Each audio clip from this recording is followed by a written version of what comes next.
అధ్యక్ష, ఇప్పుడు స్మితా సబర్వాల్ లెటర్ గురించి మీరు మాట్లాడుతున్నారు. అదే విషయాన్ని రాహుల్ బొజ్జా గారు కూడా అదే లెటర్లు రాసినారు. ఆపరేషన్ ప్రోటోకాల్ అంటే ఏంది అధ్యక్ష?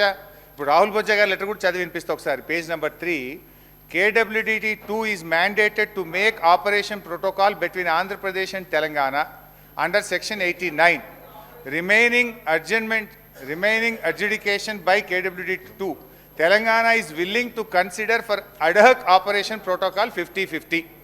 ఇప్పుడు ఇందాక 50-50 మీరు ఎందుకు ఒప్పుకున్నారు? మీ సెక్రటరీ రాసింది 50-50 ఇవని. ఎప్పటిదాకా రాహుల్ బొజ్జా గారు అయితే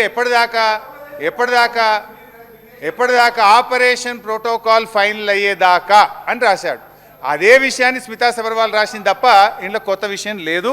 అనవసరంగా ఇంట్లో అనలేదో ఉందని చెప్పాల్సిన అవసరం అంతకంటే లేదు. ఇకపోతే అధ్యక్ష, ఇవాళ గౌరవనీయులు ముఖ్యమంత్రి గారు కానీ కొంతమంది కేసీఆర్ గారి గురించి వ్యక్తిగతంగా తులనాడుతూ ఉన్నారు అధ్యక్ష. వాస్తవానికి తెలంగాణ ఉద్యమం ప్రారంభించినప్పటి నుంచి కూడా కేసీఆర్ గారి మీద చాలామంది గత సమైక్యవాదులు, అప్పటి కాంగ్రెస్ నాయకులు, వాళ్ళ అడుగులకు మడుగులు వస్తే కొంతమంది తెలంగాణ నాయకులు కూడా వ్యక్తిగతంగా ఆయన దూషించే ప్రయత్నం చేసినారు.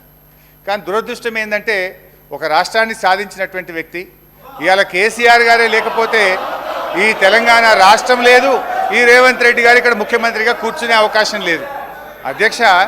ఎందుకంటే కేసీఆర్ గారు ఆయనను నిందిస్తే మేమేం బాధపడలే అధ్యక్ష. ఈరోజు మా పోరాటం ఏంది? కేసీఆర్ గారిని నిందిస్తే సరే ప్రజలు చూసుకుంటారు. మాకు చాలామంది ఫోన్లు కూడా చేసినారు. ఈ ముఖ్యమంత్రి గారి భాష చూసి మేధావులు, చాలామంది విఘ్నులు మాకు ఫోన్ చేసి ఇదేం భాష అని కూడా బాధపడే సందర్భాలు ఉన్నాయి. అది వారి విఘ్నతకు వదిలేస్తాం, ప్రజలు చూసుకుంటారు. అయితే అధ్యక్ష, ఆయన మాజీ ముఖ్యమంత్రి గారి మీద ఇష్టం ఉన్నట్టు వారు మాట్లాడవచ్చు, కానీ మేము చెప్పొద్దా సార్? నేను సబ్జెక్టు డివియేట్ చేసింది వాళ్ళు. I have to give rejoinder అధ్యక్ష.